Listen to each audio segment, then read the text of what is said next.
Harvey Milk was born in 1930 in New York City. He was the first openly gay elected official in the state of California.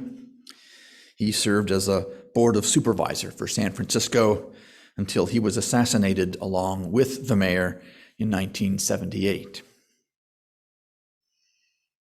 In one of his speeches leading up to that job, he said this: "And I hardly need to tell you that in the 19 or 24-inch view of the world, cleanliness has long since eclipsed godliness. Soon will all smell, look, and actually be laboratory clean, as sterile on the inside as on the out. The perfect consumer surrounded by the latest appliances, the perfect audience with a ringside seat to almost any event in the world, without smell, without taste, without feel, alone and unhappy in the vast wasteland of our living rooms. I think that what we actually need is a little more dirt on the seat of our pants as we sit on the front stoop and talk to our neighbors, enjoying the type of summer day where the smell of garlic travels slightly faster than the speed of sound."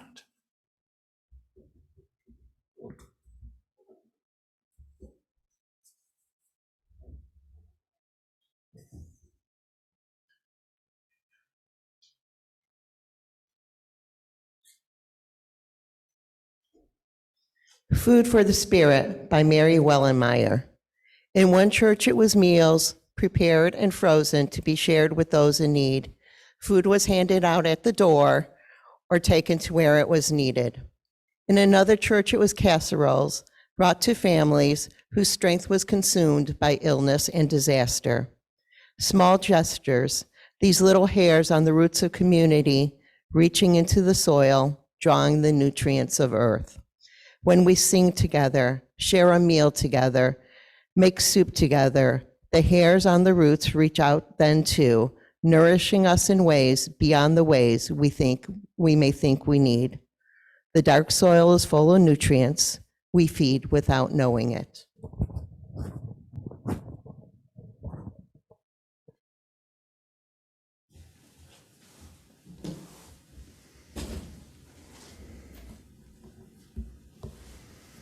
Thank you, Ruth. How many of us occasionally think of an old friend we haven't seen for years? Lots of us. How many of us have a friend or two who capture really well who we were at that particular time in our life? Many of us.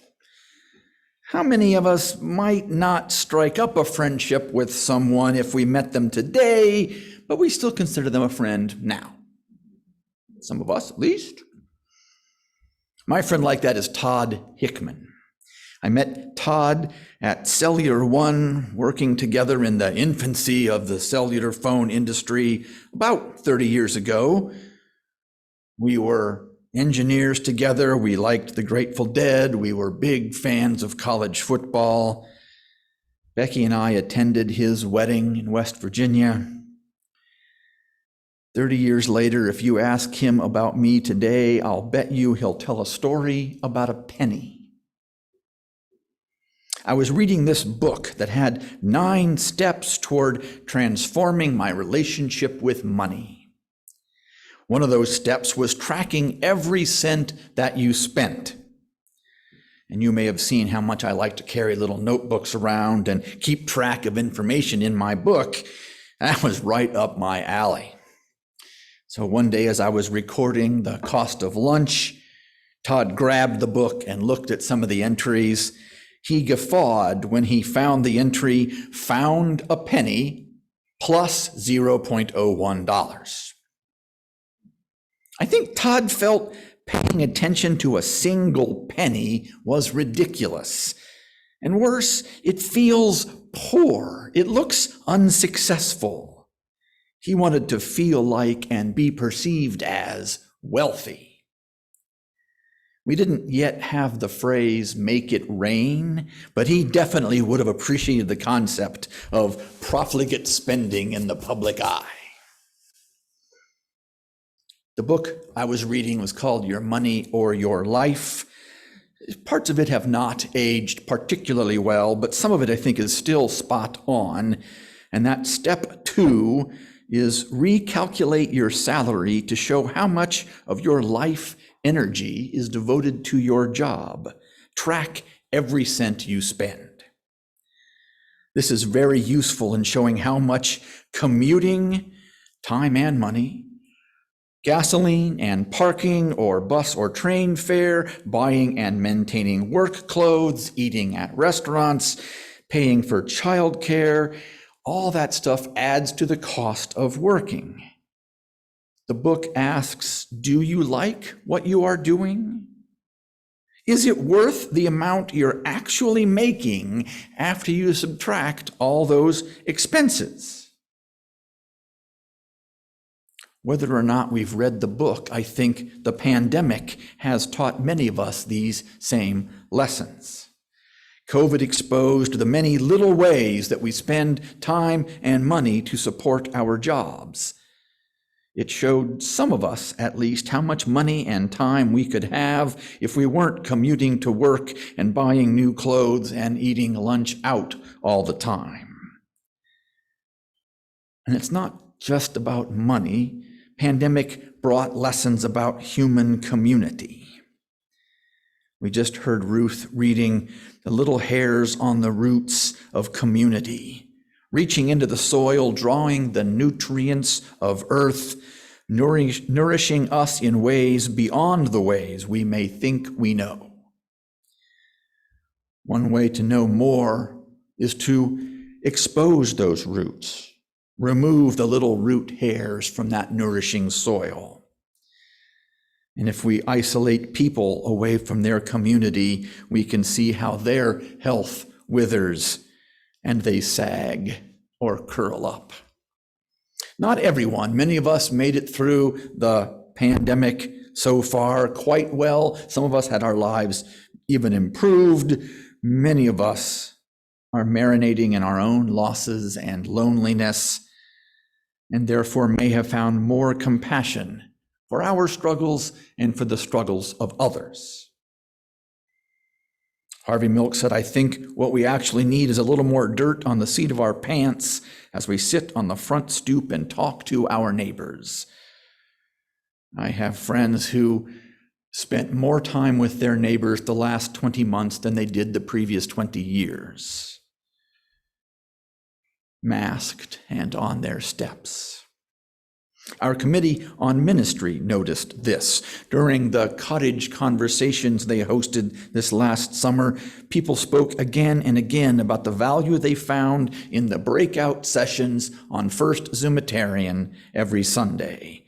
They maintained connections with their old friends, and they created new connections with people they might not have spoken to had they been in in-person coffee hour. Many people who spoke to the Committee on Ministry said they wanted to continue that practice somehow as we move forward. And we'll hear more about the committee's suggestions in a couple of weeks. December 5th, we'll hear more about that. Until then, it's enough to notice that most of us crave real human connection. I think 20 months of pandemic brought fewer distractions into our lives, which created inadvertently a sense of mindfulness and an appreciation of humane values, and thereby a cognizance of how consumerist values are mostly about distraction, not satisfaction.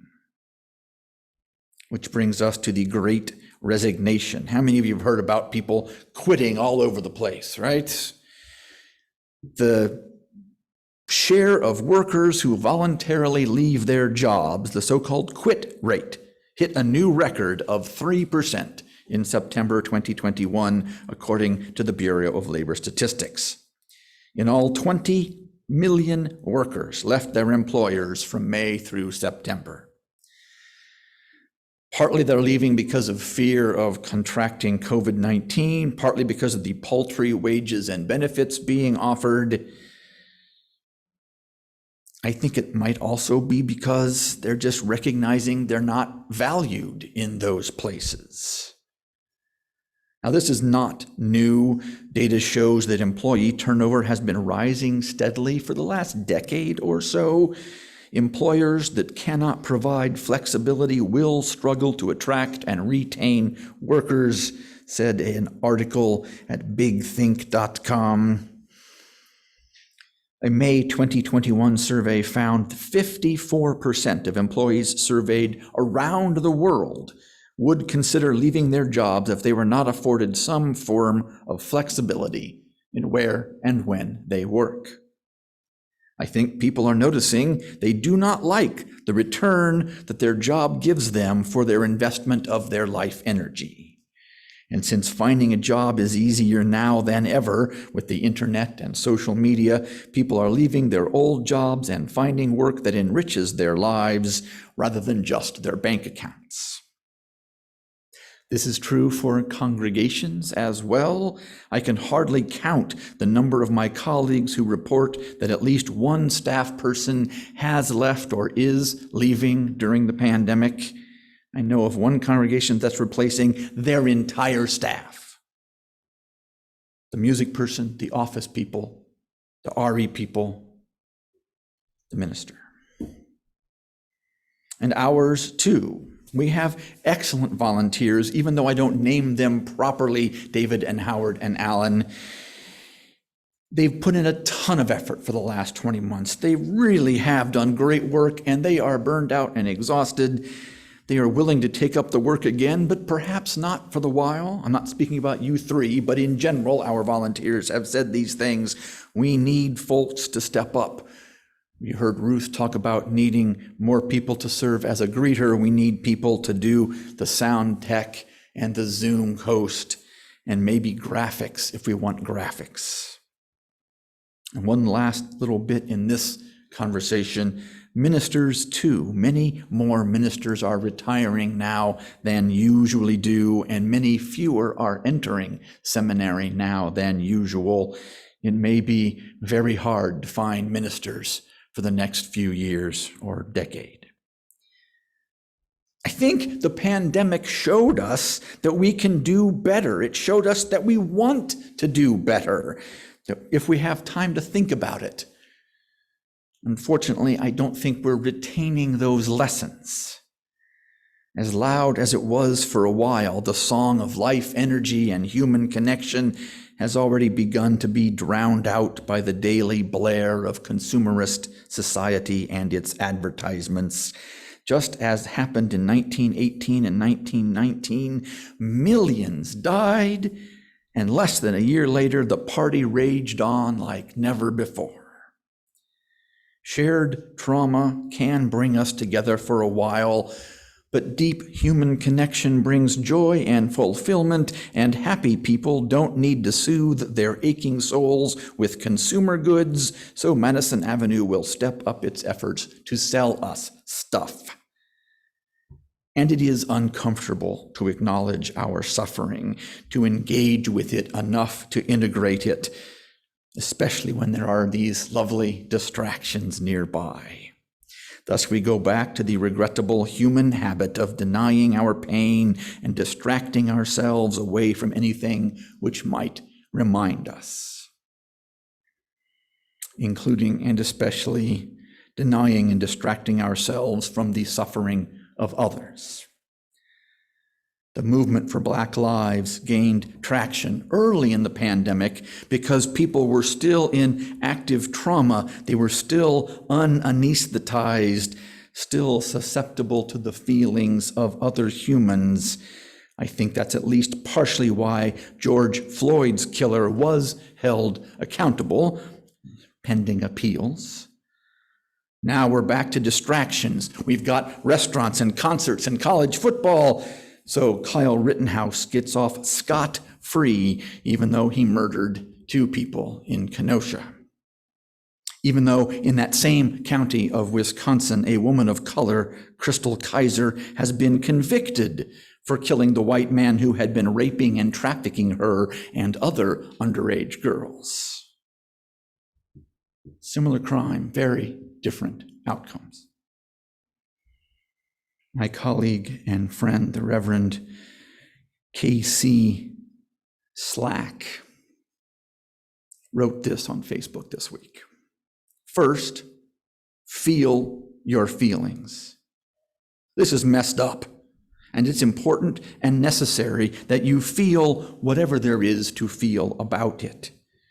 There's no wisdom in being performatively unsurprised, and if what you feel is numb, that's something worth noting too. With that out of the way, on days like today, the spaces I share with other white ministers are often filled with one question: are you changing your sermon for this Sunday? The question strikes me as odd, or perhaps the wrong question, and not just because I never write until late in the week. There are two pieces here. One, in a country and world where this happens over and over, what is the actual utility of completely reconfiguring your plans every time the world is how it is? Does reactivity work? Two, have you actually let the pain of these moments change you? Mourning is important, but are you different after? This is not, why do you need to change plans? You knew it was coming. It's also not, why aren't you giving a racial justice sermon, whatever that is, every week? My question is, have you let yourself be changed by the reality of the world enough to have changed how you think and feel and address the work of the world? The world is rough. The waters of our experience are choppy and tumultuous. What are you grounded in? Have you let that ground move?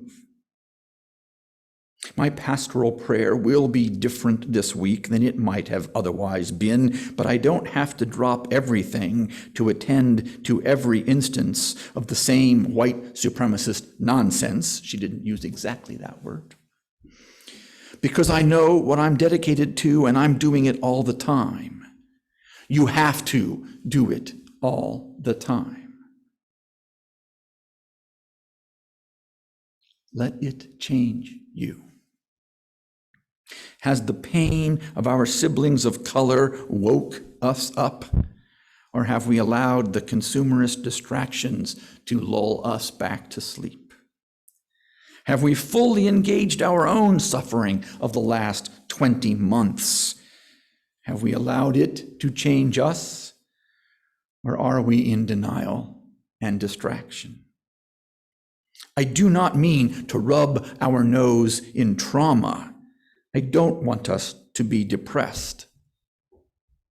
The only way out is through. That would have been a really good line. The only way out is through. It's not fun going through it. It does seem it might be worth it. All I know is from my own experience, the suffering is not enjoyable, and I feel deeper and stronger now that I am grieving and getting through. I'm finding it easier to connect with others and paradoxically easier to experience genuine joy in my life. Consumerism sells us affordable distraction. Natural, normal human emotions call us to flinch away. Equally natural, normal, real life offers suffering and deep community. And that's the one I'm grateful for this Thanksgiving season. So may we be. One of the ways that we express our gratitude to this congregation